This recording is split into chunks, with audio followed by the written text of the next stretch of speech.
أعوذ بالله من الشيطان الرجيم بسم الله الرحمن الرحيم ولا تلبسوا الحق بالباطل وتكتموا الحق وأنتم تعلمون وأقيموا الصلاة وآتوا الزكاة واركعوا مع الراكعين صدق الله العلي العظيم. البقرة سورة آیت نمبر 42. په دې آیت کریمه کې بیا د اهل کتابو هغه بد اعمال چې دوی به کول د هغو څخه یو بد عمل الله دې ته وریادوي چې دغه بد عمل په تاسې کې ستا دا مه کوئ. د دوی د دغه بد عمل یاد یو دوی ته د دعوت دپاره دی او بل و امتي مرحومه او ټولو مسلمانانو ته پیغام پکښې دی چې دغسې عمل چې یهودیان یې د هلاکت تر کندې ورسول، آګاه اوسئ تاسې د دغسې بد عادت څخه لیرې پاته سئ. هغه د دوی بد عادت څه و؟ د دوی بد عادت دا و چې دوی به زیات وخت د مالدارانو یعنې سرمایهدارانو، شتمنو خلکو او واکدارانو دپاره دغه حق او صحیح وینا ګډه وډه کول. که به چا تحفه و پیسې ورکړلې یا به یو سړی مالدار او شتمن و، نو دغه شرعي حکم به یې راواخیستی، یوه نرۍ لاره به یې ورته جوړه کړل او هغه حقیقت به یې پر بل مخ باندې واړوئ. خبره به یو ډول وه، مګر دوی به د هغه مالدارانو خلکو د خلاصولو یا د هغو د خوشحاله کولو لپاره پر بل ډول واړول. حق به یې په باطل ګټ کړي او حق به یې پټ.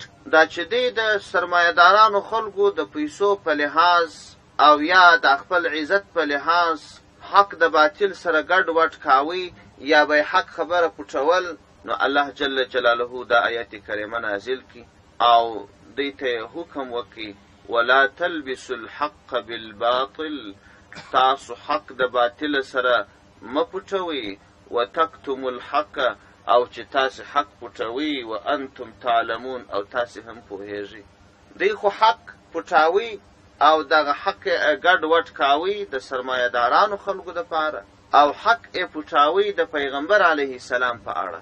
کله چې پر یهودیانو باندې سختي راغلل، نو د یهودو علماو و ټولو یهودیانو ته اعلان وکړي چې موږ ته په تورات کې زیری راکول سوی دی چې په آخره زمانه کې به یو پیغمبر پیدا سي، هغه پیغمبر به نوی دین او حق دین راوړي، تاسې د هغه ملاتړ وکړئ، تاسې ته به الله عز وجل د هغه پیغمبر په راتګ عزت درکړي او کومو کسانو چې ستاسو سره ظلم کړی دی د هغه ظالمانو مخ به تور سي او تاسو ته به پر ظالمانو الله بری درکړي. دا خبره د یهودو علماو کړې وه.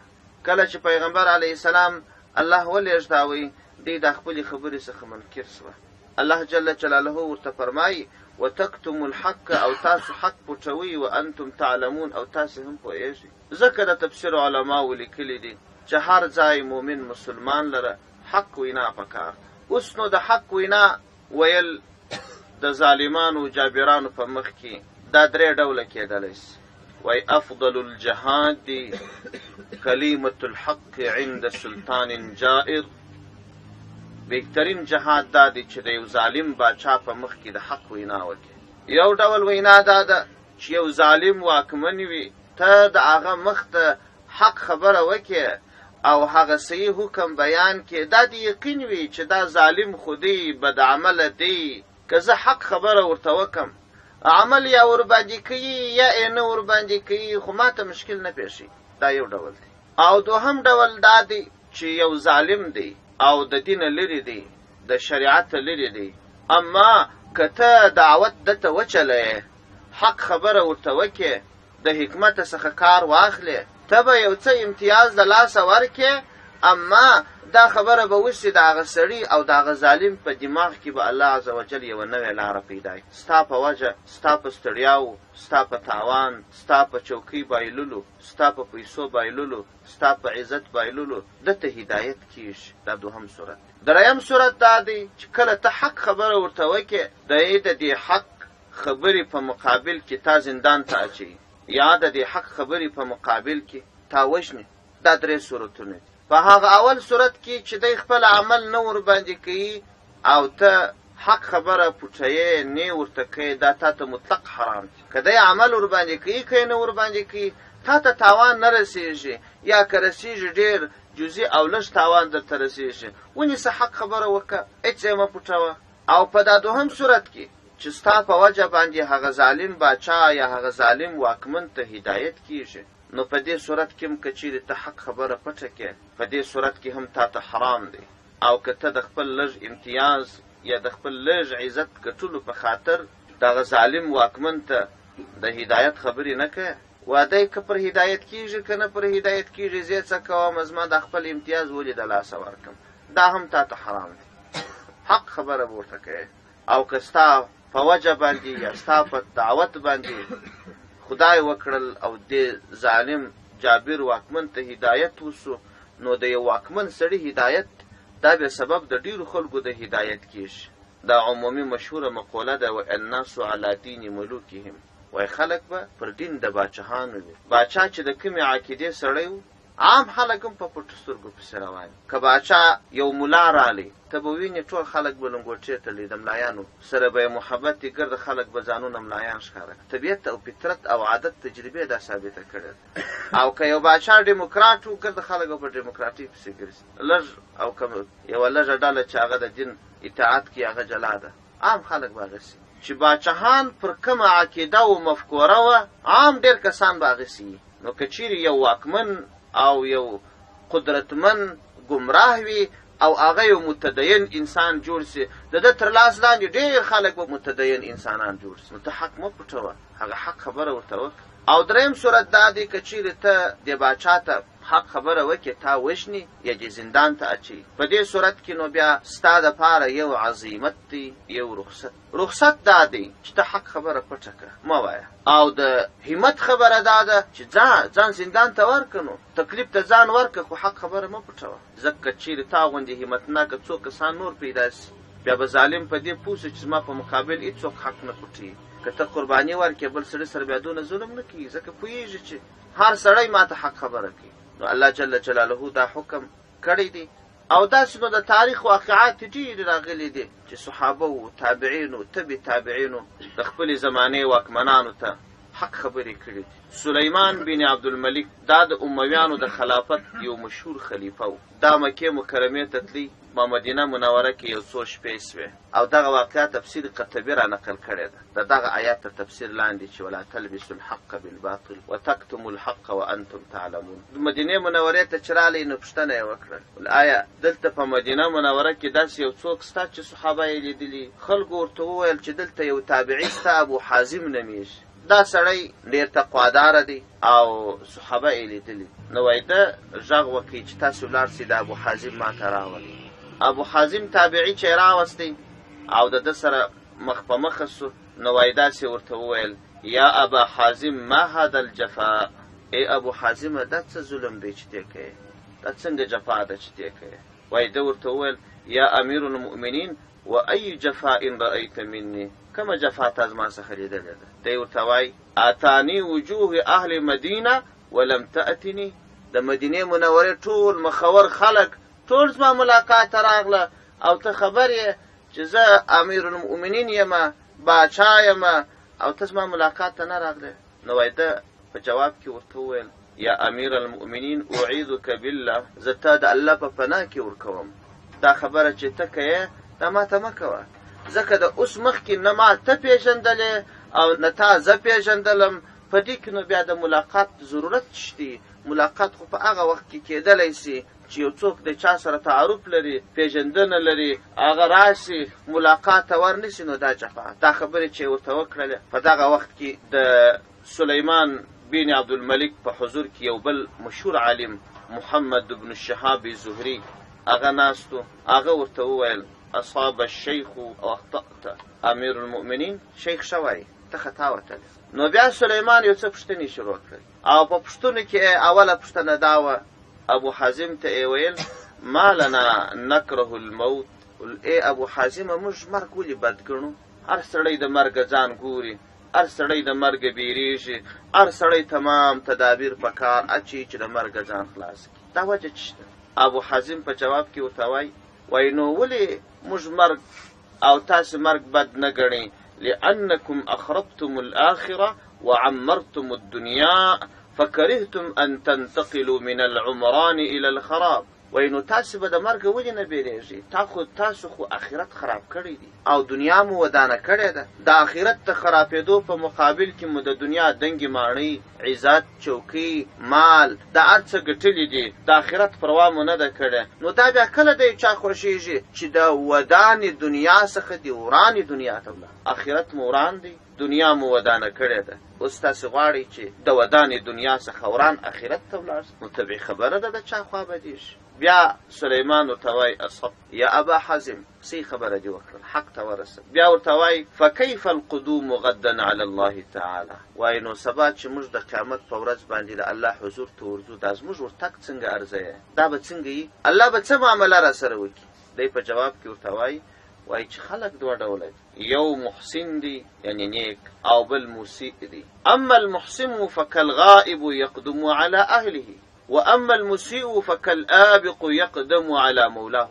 وای نیک انسان چې د قیامت په ورځ د الله حضور ته ورځي، د هغه مثال داسې دی لکه یو سړی چې مسافر وي، ښه ډېر کلونه ورک وي، ټول قریبان پسې تږي، ټول قریبان پسې پردیس وي، ټول قریبان پسې پریشانه وي، چې یو دم اوازه سي چې پلانکی رالی، نو دا خلک څومره ورته خوشحاله او دی څومره د دې قریبانو په لیدلو خوشحاله کیږي، دی څومره پردیس وي د هر قریب ته، او قریبان د هر یو څنګه جلا جلا دته پردیس وي. نو څوک چې نیک انسان د قیامت په ورځ چې ورځي، الله د ده لیدلو ته خوشحاله وي، دی د الله لیدلو ته خوشحاله وي، د الله مجلس ته خوشحاله وي، د الله حساب ته خوشحاله وي. او یو څوک چې بدعمله وي، هغه داسې لکه یو مرۍ چې تښتېدلی خپله بادار سره، بادار ښه ورته په غوسه وي، ورته په قهر وي، دی راځي بادار ته، نو په دې زړه کې سره خوړل کېږي چې بادار به څه معامله را سره وکړي. بدعملي خو مې کړې ده ښه ډېره، ګوره چې څه کمه سزا به راکړي. هغه بادار هم ډېر ورته په قهر وي چې ظالمه ته زما غلام یې، زما خادم یې، زما به اجازې ولې دومرې تللی تښتېدلی؟ نو بس که ته نیک عمله وې الله ته ورلې، که نیک انسان وې داسې به الله درته خوشحاله وي او ته به د الله په لیدلو خوشحاله، او که بد عمله وې داسې حال به دي لکه د دې مرید. وایي تر دې خبرې وروسته فبکا سلیمان وقال لیت شعري ما لنا عند الله، وایي کاشکې زه په دې خبر وایي چې زه به نیک یم که به بد، چې د الله حضور ته به زه څنګه ورسم. بیا ابو حازم ورته وایي اعرض عملک علی کتاب الله، دا خپل اعمال دي د الله کتاب ته عرض، چې تا په نیکانو کې راولي که په بدانو کې راولي. دی بیا ورته وایي نو چیرې پیدا کړمه؟ د قرآن په کم آیت کې؟ ابو حازم ورته وایي ان الابرار لفی نعیم و ان الفجار لفی جحیم، نیکان خلق به په نعمتونو کې وي او بدان خلق به په جهنم کې وي. نو ته ځان ته وګوره، ته په نیکانو کې که په فجارو کې؟ یو څوک چې د الله عزوجل د تمامو احکامو نافذېدل کوي او د تمامو حرامو څخه ځان ساتي، هغه نیک دی، او که د الله یو حکم یا شل حکم ماتي، هغه فاجر دی. ته ځان ته وګوره، ته په فاجرانو کې که په نیکانو خلقو کې؟ بیا سلیمان ورته وایي فاین رحمت الله یا ابا حازم، د الله رحمت چیرې دی؟ ابو حازم ورته وایي د الله رحمت خو ډېر نږدې دی، رحمت الله قریب من المحسنین، د الله رحمت و نیکانو خلقو ته نږدې دی. ته ځان نیک جوړ که، د الله د امورو پابند ځان جوړ که، د الله یوه نافرماني مه کوه، د الله رحمت الله وایي تا ته نږدې دی. ګرځېدل نه غواړي چې ته د الله په رحمت پسې ګرځې، چیرې دی او چیرې دی؟ ټپ د نیکانو خلقو مخ ته دی. بیا سلیمان ورته وایي امیر المؤمنین سلیمان بن عبدالملک وایي یا ابا حازم فأی عباد الله اکرم، د الله عز وجل په بندگانو کې عزتمند څوک دی؟ دی په جواب کې ورته وایي اولو المروءة والنهى، د همت خاوندان، د عقل خاوندان. بیا ورته وایي فأی الاعمال افضل، کم ښه عمل دی چې سړی یې وکړي؟ ابو حازم ورته وایي اداء الفرائض مع اجتناب المحارم، د الله تمام اوامر برپایه که څه شیان چې الله حرام بللي د هغو ځان منع که، بس دا تر ټولو ښه عمل دی. بیا سلیمان ورته وایي فأي الدعاء اسمع، کومه دعا الله ښه قبلوي؟ دی په جواب کې ورته وایي دعاء المحسن الیه للمحسن، یو چا چې د چا سره احسان کړي دا احسان کوونکی محسن بولي، هغه سړی چې احسان ورسره سوی دی هغه محسن بولي. نو که چیرې یو څوک محسن خپل محسن ته دعا وکړي دا الله ښه قبلوي. ځکه اکثره وخت بزرګان دا وایي تاسو د احتیاجو او د اړمنو خلکو په لټه کې سئ او د هغو سره احسان وکړي، ځکه که هغه غیر اختیاري تا ته دعا وکړه قطعا الله نه ردي. هسې خو دا زموږ په ټولنه کې دا خبره شته چې د مناسبت په وخت کې او د نامه په وخت کې خورا ښه ډېر مصرف کوو. که چیرې یو واده په یو کور کې وي په دغه ورځ باندې پیسې بې حسابه مصرفېږي، هېڅ دې ته نه کتل کېږي دا د ژوند یو ورځ ده، که یو واده وي که د بل ورور واده وي که د زوی واده وي که د وراره واده وي حساب نه ورته. او همدا ډول نور مناسبات چې د دې ودو مخکې وروسته کېږي یا نورې خوشحالیانې چې د عام په دې کورو کې رواج وي په هره سلسله کې دغه مصرف بې حسابه کېږي. د کور د جوړېدلو دپاره چې کوم مصرف یې هغه بې حسابه کېږي، او که خپل ځان او بچانو ته کالي اخلي هغه ته حساب نه کېږي، او هېڅوک دې ته حساب نه کوي چې په کور کې موږ لږ خوراک کوو که ډېر خوراک کوو. اما د اړمنو خلکو په احتیاج کې چې دا ګریوان ته سر کښته کړو چا به حساب کړي چې په دې ښار کې به نو محتاجه کس څوک وي چې زه نن ورسمه په حساب یو لږ پیسې ورکړم. داسې فکر به نو چا کړی چې ماښام پرېوتلی چې ما خپل بچان ماړه کړل ښه برق ته ښه رڼا ته او حساب مې نه دی ورسره کړی چې لږ خوري که ډېرې خوري، هېچا حساب نه دی کړی چې په دې کال کې ما دوغنه پیسې وکړې ویل هغه دپاره یې ګټمه چې وکړم. او دا حساب به نو یوه شپه یا دوې چا کړي چې آیا داسې کورنۍ به وي چې هغه ماښام ډوډۍ نه لري، داسې کسان به وي او داسې محتاجان به وي. حتما محتاجان شته، داسې ښار نشته چې هلته غریبان نه وي، هلته چې ډوډۍ پیدا کولی نه شي. او دا مسکینان او غریبان شته، حتی دا طالبان چې تاسې په دا حجرو کې وینئ یا په دې مدرسو کې وینئ دا ټول غریبان دي. تاسې د طالبانو خوراکو ته حساب کړی چې دوی څه شي خوري؟ نو یو من نخود او 2 سطله اوبه سره ګډېږي، سر وکال دغه شی خوري. دا دونه طالبان چې په یو مدرسه کې 80 نفر یې، نو ستا څه فکر دی په دې نو داسې شوروا او غوښې رسېږي؟ او که په هفته یا 2 هفتو کې غوښې پیدا کړي نو هغه دا رقم ورسېږي لکه ته چې کور بچانو ته ورکوې؟ امکان نه لري، ممکنه نه ده. دغسې محتاجه خلک که چیرې ته احتیاج ورپوره کړې هغه غیر اختیاري دعا درته وکړي، د ابوحازم تجربه ده او دا حقیقت دته معلوم دی چې دا الله نه ردي. نو بیا سلیمان ورته وایي ای صدقة افضل، کومه صدقه بهترینه ده؟ ابو حازم ورته وایي چې ښه محتاجه کس پیدا کړي او ته خپله هم مسکین یې، خپله دې هم عاید کم وي خو دا خپل کمزوري حال بیا هم د دغه سخت محتاجه سره شریک کړي، دا صدقه ډېره ثواب لري. دا چې یو څوک خپل ځان محتاج پرېږدي او د بل چا حاجت پوره کړي دې ته په شریعت کې ایثار وایي. ایثار دا د صحابو خاصیت و. الله جل جلاله د دې صفت په قرآن کې بیان کړی دی وَيُؤْثِرُونَ عَلَىٰ أَنفُسِهِمْ وَلَوْ كَانَ بِهِمْ خَصَاصَةٌ. دی نور مسلمانان ورونه د هغو احتیاجات رامخته کوي، خپل ځان ته شاته کوي که څه هم دی پر دی باندې خپل احتیاج او لوږوي. دا چې یا هغه رامخته کې ځان وږي پرېږدي یا ځان وږي پرې نږدې د سبا غم ونه کې خپل احتیاج پوره کې دا خپل لږ شی چې پاتې سو دا هم بل چاته ورکړي او هغه محتاج وي. دا صدقه الله جل جلاله ته ډېره مقبوله او خوندوره ده. او بیا ورته وایي فأي القول أعدل، د عدل ښه وینا کومه ده؟ سلیمان ورته وایي. ابو حازم ورته وایي قول الحق عند من تخافه او ترجوه، وایي حق خبره هغه چاته وکړه چې ته ځینې بیریږې او یا ستا کلک ورته امیدې او دا دې په زړه کې ګرځي راګرځي چې حق خبره ورته وکړم از ما امید بیا نه پوره کوي. حق خبره ورته وکړي څه دي چې ستا امید در پوره کړي یا نه، یا تا ته تاوان ونه رسوي. دا د عدل د انصاف خبره ده. بیا ورته وایي فأي المؤمنین اکیس، وایي کوم کس تر ټولو هوښیار دی؟ ابو حازم ورته وایي رجل عمل بطاعة الله ودل الناس علیها، تر ټولو هوښیار انسان هغه دی چې خپله هم په دین عمل کړي نورو خلکو ته هم دعوت کوي و دین ته یې رابولي، دا تر ټولو هوښیار انسان. بیا ورته وایي فأي المؤمنین احمق، قال رجل حط في هوى أخيه وهو ظالم فباع آخرته بدنيا غيره.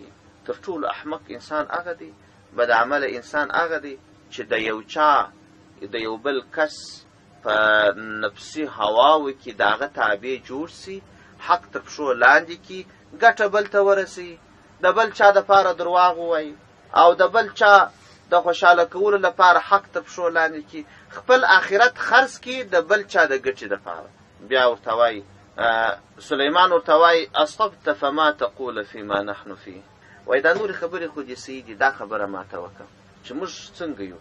دوی خو د باچهانو کورنۍ و، د پلارو د نیکه څخه د امویانو خلافت و، عبدالملک بن مروان د پلارو، بیا د دوی په کورنۍ کې باچهي راغلې ده. دوی عجیبه کارونه کړي. د پلار په حکومت کې حجاج بن یوسف و چې مکه مکرمه یې ونړول، صحابه یې شهیدان کړل، په دار یې وځړول. هغه د پلار حکومت.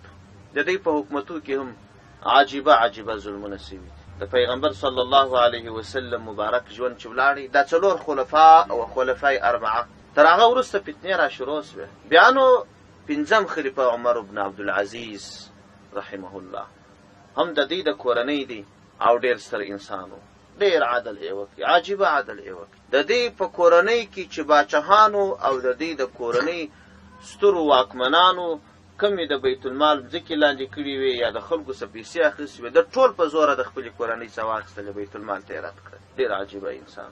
بیا نو وروسته چې د عباسیانو کورنۍ ته خلافت رسېدلی دی، عبدالله صفاح دی اول باچا و، امیر المؤمنین. هغه ته صفاح ځکه ویل کېدل، صفاح د حلالونکي یا ذبحه کوونکي ته ویل کېږي. هغه د امویانو د کورنۍ دومره خلک ووژل چې د صفاح لقب یې ورکړي، او د امویانو د کورنۍ د ټولو باچهانو قبرونه یې وغورځول، یوازې د عمر بن عبدالعزیز قبر نه دی غورځول. نو فتنې را شروع سوې، کفارو لاس واچوئ. نو د ده په پلارو په نیکه د دوی د کورنۍ باچهان په دې کې خو هم ظلمونه سوي وه. دی ورته وایي نو زموږ کورنۍ او موږ څنګه یو. ابو حازم ورته وایي په دې کې ماته عفو وکړه، دا خبر دا پوښتنه مه راڅخه غواړه. دی ورته وایي لا ولکن نصیحة تلقیها الی، دا یو نصیحت دی، زه به ستاسو زده کړم، راته ووایه. ابو حازم ورته وایي ان اباءک قهروا الناس بالسيف واخذوا هذا الملك عنوة على غير مشورة من المسلمين ولا رضاهم حتى قتلوا منهم مقتلة عظيمة فقد ارتحلوا عنها فلو شعرت ما قالوه وما قيل لهم. وای سلیمان امیر المؤمنین، ستا پلرونو، ستاسو د کورنۍ باچهانو د خلکو په ناخوښۍ پر دې خلکو حکومت و، پر خلکو یې ظلم و، د خلکو څخه ډېر انسانان ووژل. کاش چې دوی د دنیا ولاړل. دوی ته څه وویل سوه او دوی څه ورته وویل؟ یعنې دا چې دوی ولاړل، هلته په قبرونو کې د الله عز وجل ستر عذابونه پر دوی راغلل او دوی راکش کړل او ویې درول چې تاسو ولې د الله پر بندګانو ظلم کوئ. بیا د دوی چغې و فریاد و افسوس او د دوی زارۍ چې موږ بد کړي دي، کاشکې ته په دې خبر وای. د دومرې غټ خاندان امیر المؤمنین، دومرې ستر باچا دی او باچي راغلې ده دلته تر افغانستان او تر اسیا او تر جلي رسېدلې ده، دورې باچي تر اروپا رسېدلې ده. امریکا لا کشف نه دی، دونه ستر باچا دی. پر ټول جزیرة العرب د حکومت، پر ایران حکومت دی، پر افغانستان او پاکستان او تر ډیلی او برما پورې د حکومت دی. دا ټولې منطقې د صحابو په زمانه کې فتح شولې. بیا هم داسې باچا ته وایي ستا پلار ونیکه په ډېر بد حال کې، کاشکې ته په خبر وای. د باچا سره خو ټول عمر دا غوړمانان ګرځي و راګرځي دا درباریان. نو په دې دربار کې یو سړی ناست و، هغه ژر ورباندې راږغ کړل ول بئس ما قلت یا ابا حازم، دا چې ډېره بده خبره وکړه. ابو حازم ورته وایي کذبت ان الله اخذ میثاق العلماء لیبیننه للناس ولا تکتمونه. درواغ دی وویل. الله عز وجل علماو ته د علماو څخه دا وعده اخیستې ده چې تاسې به حق بیانوئ، پټوئ به نه. نو دا حق خبره وه، د زما څه وغوښتل. په هر صورت دا قصه اوږده ده. په اخره کې بیا ده ورته ویل ته زما سره غواړې چې پاته سې؟ ده ویل نه، ته خو باچا یې، واکمن یې، ستا په دربار او حکومت حضور کې اتمن میلان و ناروا ته پیدا کېږي. زه نه غواړم داسې ځای ته ولاړ سم چې هلته چې زما میلان ناروا ته وسي. بیا یې 100 دیناره ورته راواستول، ده بل ته خط ورسره ولیکي، 100 دیناره یې ور واستول او ورته ویې ویل چې دغه 100 دیناره که چېرې تا زما د عمل په بدله کې راکړي نو زه خو عمل نه خرڅوم، دا نصیحت چې ما تا ته وکړي دا خو زه نه خرڅوم، او که دې ما ته خاص امتیاز راکړي نو تا په دې مدینه منوره او نور شاوخوا ښارونو کې ما غوندې په سلګونو علما دي بل چا ته دې هم دا شی ورکړی دي چې یوازې ما ته راکړي، د بیت المال څه دې راکړي؟ دا خو ستا شخصي پیسې نه دي چې ته ما ته راکړې، د بیت المال پیسې دي. ولې داسې کوې چې ما ته راکړې، نورو علماو ته یې نه ورکوې؟ حاصل دا چې تفسیر قرطبي دا قصه د دغه آیت په تفسیر کې را نقل کړې ده او دا خبره یې کړې ده چې د علماو مسؤلیت همدغسې دی لکه ابو حازم چې د دومره ستر باچا په حضور کې ادا کړي. ولا تلبسوا الحق بالباطل اوس خو خبره دا ده چې حق خبره خو د باچا په مخ کې څه کوي، د یو ادنا سړي په مخ کې هم نشي کېدلی. او چې د یو ادنا سړی چې توپک یې په لاس کې چې ورته په تا کې دا عیب دی، یا ستا په د امیر کې دا عیب دی، زه یو عالم یم، یو دعوتګر یم، څونه ښه عالم یې بې عزته کوي. باچا او واکمنان ته خو بیخي نشي ویل کېدلی. اوس مشکل په دې ځای کې دی دا لکه د یهودو علماو چې کول خلک ورځغلي د دې نارواو کړنو ته هیلې جوړوي، وایي دا دلیل دی، دا دلیل دی، دا دلیل دی. هغه د دې ناروا کړنې نه، هغه په یو قانوني چوکاټ کې غواړي چې شریعت ورته عیار کړي. شریعت خو د چا تابع نه دی، نور شیان به د شریعت تابع، هر شی به پر شریعت عرضوي. که د شریعت سره په ټکر کې و هغه به غورځوي. اوس دی په کارو باندې شریعت عرضوي، ګرځي یو داسې حکم په یو کتاب کې پیدا کول چې داسې یو نری لاره ځینې پیدا کېږي د دې دپاره چې دا واکمنان خوشحاله وساتي. هغه احتیاج د دین نه ساتي، نه د دین او نه د شریعت چې پابندي مې کړې ده کمې نه ده کړې د علماو سره مشوره وکړي، دا نه کوي. خلک ورځغلي د دې لپاره چې دوی خوشحاله کړي. دا د یهودو عمل دی، دا هلاکوونکی عمل. هر کله که دا عمل رالی هېڅ کله امن نشي راتللی. دا تاسې په ښه غوږ واورئ چې تاسې ژوندي یاست، امن نشي راتللی. امن یوازې د الله په دین کې دی. بس ځان د الله دین ته تسلیم کړه، بس خلاص. رعیت تیم ځان تسلیم کړي، حکومت تیم ځان تسلیم کړي، د الله دین ته ځان تسلیم کړه. د هېڅ چا پروا مه لره چې ګرځي دنیا قوتونه ستا په مقابل ودرېږي. بس د توپک په زور باندې امن نشي راتللی، د الله په دین باندې راتللی. نو الله جل جلاله دا خبره کوي، ولا تلبسوا الحق بالباطل، تاسو حق په باطل مه ګډوئ، وتکتموا الحق، او چې تاسو حق پټوئ، وانتم تعلمون، تاسې پوهېږئ، دا مه کوئ. واقیموا الصلاه، او لمونځونه قایم کړئ. ګورئ اقامت څه ته وایي؟ اقامت د یو شي استقامت یا د یو شي درېدل مستقیم على طریقة مستقیمه. یو شی داسې پر بنیاد ودروه چې نه دې خواته مایل وي نه دې خواته مایل وي، دې ته اقامت ویل کېږي. او سره د دوامه. اوس یو دیوال چې سړی راپورته کوي که د اول بنیاد داسې پر شاولو ترازو باندې او پر رجه باندې کښېږدي، نو هم به دلته کوږوالی نه وي، د نړېدو څه به راګرځېدلی، او هم دا کار خلک د دوام په نیت کوي. نو په لمانځه کې چې صحیح درېدل د لمانځه وي، او په لمانځه کې چې هغه دوام وي، دا دوه شیان چې پکښې وي، نو بیا دا لمونځ دی. او دغه لمونځ بیا یو انسان د ناروا کارو هم راګرځي. رب عز وجل فرمای ان الصلاة تنهى عن الفحشاء والمنکر، یقینا لمونځ انسان د بې حیا او بدو کارونو راګرځي. دا چې د لمانځه هغه صحیح استقامت نه وي، یا یوې خواته کوږي یا بلې خواته کوږي، یا په اوداسه کې مسله یا په کالو کې مسله، او یا دا چې په فرائضو واجباتو سنتونو مستحباتو کې مسله. دا خلک چې پورته کښته لمونځ کوي، چابک فرائض یې نه دي ورته معلوم، ته لمونځ کوې و دا خو سهار و ماښام 5 وخته ته په ورځ کې کوې و، تا د لمانځه فرضونه در معلوم دي. یا او موټر خو هره ورځ چلوې، دا درته معلومه ده چې تیل چیرې ولوېږي، موټر پنچر کېږي څنګه، دا د اوبو لیټر و داسې و خود را معلوم دي. ولې د هغه څه خطر وینې که دا شان معلوم نه کړم، تیل بې خلاص زه به نه یم په خبر، مبلین بې خراب زه نه یم په خبر. هغه ضروري شان د موټر هر موټروان ته معلوم دي. اما لمونځ 10 کاله کوي، فرضونه نه یې ورته معلوم، واجبات یې نه یې ورته معلوم، سنتونه نه یې ورته معلوم، مستحبات یې نه یې ورته معلوم، مفسدات یې نه یې ورته معلوم، مکروهات یې نه یې ورته معلوم. خو د افسوس خبره ده چې دا شان سړی ته معلوم نسي، نو اقامت الصلاه یعنی صحیح لمونځ مع الدوام دا څوک نسي کولی. او چې لمونځ ونسو، بیا نو د لمانځه دوه اثرات دي. یو اثر ادا دی چې په هغه کس کې به بد اعمال پیدا کېږي، ګناهونه به پکښې پیدا کېږي. او دوهم بد اثر ادا دی چې سرګرداني به ورته پېښېږي. دا په صریح احادیثو ثابته ده. دا اوس څومره خلک سرګردانه دي، په هر کور کې مصیبت، په هر کلي کې مصیبت. د یوې کوڅې دوکانداران په ژبه نه سره پوهېږي، د یوې کوڅې خلک په ژبه نه سره پوهېږي، د یوه محل خلک په ژبه نه سره پوهېږي، د یوې کورنۍ غړي په ژبه نه سره پوهېږي.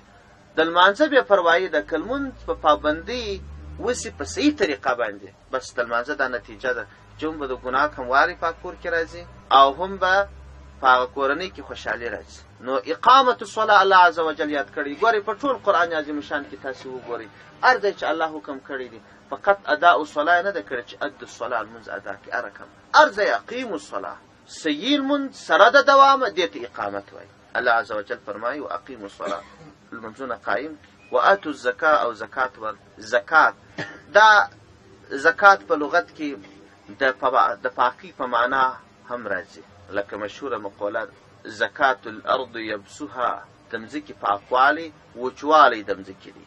او زکات دا په لغت کې د زیاتوالی په معنا هم راځي. عرب داسې وایي زکه الزرع، کښت لوی سو. کله چې به دا کښت راپورته کېدی نو دوی به دا ویل زکه الزرع، کښت لوی سو، غټ سو. نو که چیرې یو څوک د خپل مال زکات ورکوي نو دا مال یې پاکیږي. او همدا ډول که څوک مال ورکوي ظاهرا خو مال چې زکات یې ځینې ورکړي دا مال راکم سو، مګر په حقیقت کې زیاتیږي. هر هغه مال چې زکات یې ورکول کیږي مال به یې پاک او ستروي او په مال کې به یې برکت پې ورځ تر بلې به زیاتیږي. ځکه الله عز وجل دغه ټاکلې حصه د مال ورکولو دې ته د زکات نوم وضع کړي. واتو الزکا، زکات ورکړي، هغه 40 روپۍ په خپلو شرایطو باندې ورکړي چې مال مو زیات سي، مال مو پاک او سپېڅلی سي.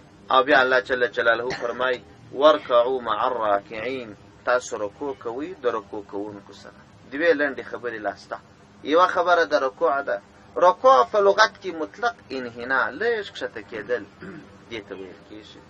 او په اصطلاح کې رکوع په لمانځه کې یو رکن دی چې کله ته پر لمانځه باندې ودرېدلې الحمدلله او تلاوت اخلاص کې بیا کښته سې یو آن اطمینان پکښې وکې، دې ته رکوع ویل کېږي. په رکوع کښې اطمینان کول دا واجب دي. زموږ پر مذهب امام شافعي رحمه الله ای فرض بولي. موږ وایو که څوک یوازې کښته سو داسې چابک لکه دا خلک دی چابک کښته سه ژر پورته سه، داسې چا که دغسې رکوع وکړل رکن ای ادا سو خو واجب پاته سو. واجب چې پاته سي د هغه لمونځ راګرځول دومره ضرور دی لکه فرض. د واجب حکم عیني د فرض دی، صرف فرق یې دومره دی چې د فرض منکر کافر دی، د واجب منکر ګناهګار دی، کافر نه دی. په پرېښولو کې ګناه یې ورکم لکه فرض چې راګرځول څومره لازم دي واجب راګرځول عمر لازم دي. دغسې لمونځ چې څوک کوي د دې اعاده هم داسې واجب دی. په رکوع کې اراموالی کول، سر او ملا سره سیده کول، سیده داسې کول دا رکوع بلل کېږي. اوس نو سوال سړی ته پیدا کېږي چې په لمانځه کې خو فرضونه ډېر دي، سجده هم ده، قیام هم ده، ناسته هم ده، قرآن ویل هم دي. دلته الله جل جلاله د لمانځه د څو رکنونو څخه یوازې د رکوع رکن یاد کړي ورکوو. علماو لیکلي دي وایي دا ځکه چې رکوع دا په نورو ادیانو کې د نورو ادیانو په لمنځو کې نه وه. نور ادیان چې وه د هغو په لمنځو کې سجده وه، قیام وه. اوس یهودیان چې لمونځ کوي هغه رکوع نه کوي، ولاړې سیده سجدې ته ولاړ سي او سترګې هم پټوي او په تیاره کې کوي. او زموږ دین بیا د ټولو ادیانو څخه جلا دی. په پټو سترګو لمونځ مکروه دی، تشبیه د دوی سره راځي چې د سجدې ځای نه لیدل کېږي، دا کې کراهت دی ځکه دوی دغسې کار کوي، تشبیه د دوی سره راځي. او رکوع زموږ په دین کې لازمي ده. نو په دې وجه باندې چې دا د مسلمانانو د لمانځه هغه مهم رکن چې په نورو ادیانو کې نسته دا خلکو ته واضح سي، ځکه الله جل جلاله د رکوع یادونه وکړه. او دا خبره یې وکړل چې تاسې رکوع کوئ سره د رکوع کوونکو. دا چې د رکوع کوونکو سره یو ځای لمونځ کوئ، په دې کې ټول مفسرینو علماو دا خبره کړې ده چې د دې څخه لمونځ مع الجماعه، د جماعت سره مراد. لمونځ په جماعت کول دا یوه ډېره ستره خبره ده او د علماو پکښې اختلاف. ډېر علما چې په دې کې صحابه او تابعین هم شامل دي هغوی دا وایي چې جماعت کول واجب دي. که چا په جماعت لمونځ ادا نه کوي د هغې سړي لمونځ نسته. یو په هغه صورت کې چې سړی دشت کې روان وي او څوک نه او څوک چې په محل کې اوسېږي او مسجد ته رانسي په جماعت لمونځ ادا نه کړي د دا سړي لمونځ نه دی. په دلیل کې دا حدیث د پیغمبر صلی الله علیه وسلم فرمایي لا صلاة لجار المسجد الا فی المسجد. د هغه چا لمونځ چې همسایه د مسجد وي د هغه لمونځ بدون مسجد نه صحیح کېږي. او همدا ډول بل حدیث کې راځي پیغمبر صلی الله علیه وسلم فرمایي من سمع النداء فلم یجب. که چا اذان واورېدی او اجابت یې ونه کړي، جماعت ته رانغلی او په جماعت یې لمونځ ادا نه کړي، د دا سړي لمونځ قبول نه دی. په دغه الفاظو 2-3 روایته سره ورته راغلي دي. ابو داود، ترمذي او بخاري، مسلم دا را نقل کړي دي. تفسیر قرطبي یو په یو سره د حوالو را نقل کړي. او جمهور علما او زموږ د مذهب محققین علما دا وایي چې چې جماعت کول سنت مؤکد دی او پرېښول یې کبیره ګناه ده. مؤکد سنت دی، واجب نه دی. البته که څوک پرېږدي بدون عذره دا سړی مرتکب د کبیره ګناه دی. ورې د سنت په پرېښولو باندې چندان کبیره ګناه نه راځي، چون د دې عمل په اړه باندې وعیدونه راغلي دي د پیغمبر علیه السلام د لوري څخه. جماعت ډېر مهم دی. پیغمبر صلی الله علیه وسلم فرمایي وایي کله زه دا قصد وکمه ټول خلکو ته حکم وکمه چې راسي مانځه ته یو بلونکي دعوت ورکړي ټولو ته، بیا د خپل ځان پر ځای بل څوک نائب وټاکم، ورسم وګورم چې هر څوک د جماعت څخه پاته سوي دي، د هغه کور وسوځم. پیغمبر علیه السلام ډېر د نرم زړه او مهربانه پیغمبر دی. دومره سختي کوي وایي کور یې ورته وسوځم. کور سوځولو مسله خو اسانه نه ده، اما دا خبره په سختۍ ځکه کوي چې دا دومره ستر عمل دی، دا عمل د چا څخه پاته نشي. پیغمبر علیه السلام فرمایي وای کفر دی، نفاق دی، سراسر کفر و نفاق دی یو څوک چې اذان اوري او جماعت ته نه راځي. ډېر روایات په دې اړه باندې راغلي دي چې جماعت پرېښول څومره ستره ګناه. نو لهذا د شریعت حکم دا دی چې جماعت په هیڅ صورت نه پرېږدي. اوس نو جماعت یو د محل جماعت دی، یو د لارې جماعت دی، یو ته په سفر کې یې. ګوره که ته په سفر کې وې هر څوک چې در سره و یو مخکې که بل دې شاته. زموږ د خلکو خدا رواج دی وایي مولوي صاحب نو 20 نفره په دا مسجد کې چې مولوي صاحب نه ګرده جلا جلا لمونځونه وکړي. دا ګناه ده. یو سړی به خامخا مخکې کېږي. که دی وایي چې نو زه خو ملا نه یم، زه خو طالب نه یم، دا خپل یوازې لمونځ چې کوي هغه دلته په محراب کې ووایه، چې هلته یې شاته وایه دلته یې ووایه، فقط یو الله اکبر په زوره وایه، هېڅ شی بلابد نشته، غاړې دې بندې دي. او که په سفر روان یې او مولوي صاحب نشته، از جلا جلا مولوي صاحب نشته، څوک نشته، زموږ په ټولنه کې عامه خبره ده وایي د لمانځه سړی ولاکه و چې جومات یې راکړی و. دا هر یو د جماعت واړی، دا هر یو صرف یوازې کلولا یې ازدی. حتی داسې مسله لا راځي وایي که چیرې امیان سره جمع سي، زموږ د فقه شریف په ټولو کتابونه را نقل کړي، امیان هغه چاته ویل کېږي چې هېڅ شی یې نه یې زده، نه الحمدلله زده ده، نه صورت زده دی، دا سړی هم د لمانځه نه دی خلاص. عادت به کي وایي امیان دا مسله راخڅې ده. وایي که د دې جماعت ولاړ و یو داسې سړی راغلی چې د هغه الحمدلله زده و، د دې لمونځ فاسد دی ځکه هغه دې مخکې نو دوی خو باره د قرأته خلاصېږي، د الحمدلله او د صورته خلاصېږي. څوک وایي چې یا د دې لمونځ نه فاسدېږي، یوازې د هغه قاري لمونځ فاسدېږي. خیر هغسې کس بلا یو مخکې کېږي، نو ته خو چې الحمدلله دې زده ده او صورت دې زده دی، کوشش وکړه نور هم زده کولی شې. خو فرض ځکه که دې نه زده بیا هم ستا غاړې نه دي خلاص.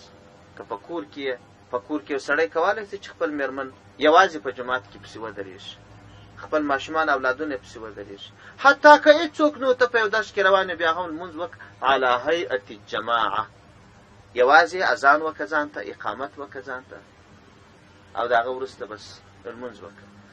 د اذان او اقامت دا مستحب د هر چا دپاره دی. ګوره چې دا اوس هر سړی رالی دلته لمونځ کوي، ولې اقامت نه کوي؟ ودې کوي اقامت، دا یوازې لمونځ چې کوي هم ته اقامت وکړي، مستحب دی. او د جماعت دپاره سنت دی. ته به د ټینګار کې لږ خبره سته که نه، نو د ټولو دپاره دا اذان د کلي اذان د ټولو دپاره کفایت کوي، مګر اقامت د هر فرد دپاره سته. او بله خبره دا ده وایي د محل په جماعت کې دا دوهم جماعت مکروه دی. یو د لارې جماعت دی، یو د محل جماعت دی. په دې کې د فقهاو خورا ژور اختلاف دی چې دا دوهم جماعت مکروه دی.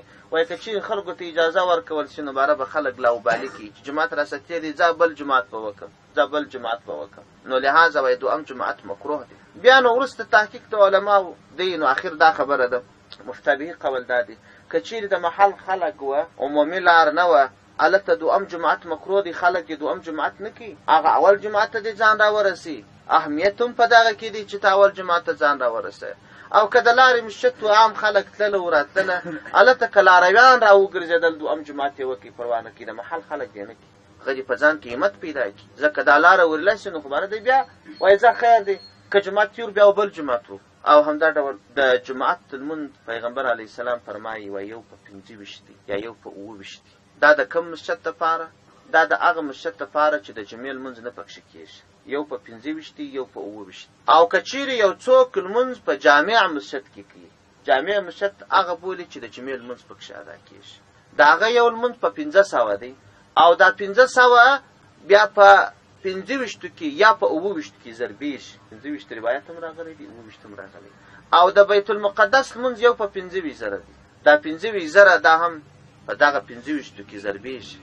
25 خو د جماعت دی، صرف د جامع مسجد فضیلت تر عام مسجد زیات دی او د مدینه منورې د نبوي مسجد یو لمونځ په 50,000 دی او په 50,000 هغه چې ته یوازې وکې او که دې چیرې په جماعت وکړي نو بیا په 25 یا په 29 کې زر او په هغه کې خو نو بیا بیخي ډېرې خبرې دي ځکه بل روایت کې راځي څوک فی سبیل الله ووځي د الله په لار کې حج هم پکښې داخل دی عمره هم پکښې داخله ده د هغه یو لمونځ په 29,000 دی هغه نو بیا تر حساب وځي که د الله چې څومره ستره باچي دی انعامات هم دومره ستر دي په عقل کې نه راځي او د حرم شریف ته یا د مسجد الحرام یو لمونځ په 1 لک او بیا یې ضرب که په 25 کې یا په 29 او که چیرې ته د عمرې دپاره یا د حج دپاره ته تللې نو بیا په 29,000 کې پسې ضربېږي او د هغه ځای اوسېدونکي هغه که یوازې یو لمونځ په حرم شریف کې بدون جماعت وکړي په 1 لک دی او که چیرې په جماعت وکړي په 29 لکه دی او ته چې مسافر د دې خوا ورلې فی سبیل الله مال جم مصرف کې فقط د الله د حکم ده تعمیل دپاره نو بیا په 29,000 کې دا 29 لکه زر د انتها ثوابونه دا د جماعت اهمیت وایي که چیرې یو څوک په کور کې یا پر لارې پر دشته باندې جماعت ادا کړي د جماعت فضیلت یې حاصل سو خو د مسجد فضیلت ورته حاصل نه دی دا هم د عذر او د ضرورت په وخت دومره ټینګار ورباندې سوی د عبدالله ابن ام مکتوم رضی الله عنه په سترګو ړوند صحابي و هغه یو ورځ راغلی پیغمبر علیه السلام ویل یا رسول الله زه څوک نه لرم چې ما مسجد ته راولي ما ته اجازه وکړه دا ماښام تیارې پیغمبر علیه السلام لومړی اجازه ورته وکړل بیا وروسته پسې غږ کړل ول تا ځان اورې ته ورته ول خو نو بیا تا ته اجازه نشته ته به راځې مسجد دومره ټینګار پیغمبر علیه السلام پر جماعت باندې کاوه دا د مسلمانانو دپاره تر ټولو یو ستر امتیاز دی چې الله ورکړی نو ځکه الله جل جلاله حکم کړی دی ورکعوا مع الراکعین تاسو رکوع کوئ سره د رکوع کولو بعضو علماو خو دومره ټینګار کړی دی وایي ورکعو کې الله حکم د رکوع کړی دی رکوع دا فرض ثابته ده په دې آیت او مع الراکعین دا هم فرض ثابت دی لکه رکوع چې څومره مهمه ده په لمانځه کې جماعت د لمانځه دپاره هومره مهم دی ځکه په یو حکم کې راغلی خیر خو نو موږ بیا هلته نظر په احادیثو باندې استدلال کوو خبره اوږده ده د خبرو خلاصه دا ده چې د جماعت اهمیت او په خپل وخت او بې جماعت نه پاتېدل دا خبره ډېره مهمه سبحان ربک رب العزة عما یصفون وسلام علی المرسلین والحمد لله رب العالمین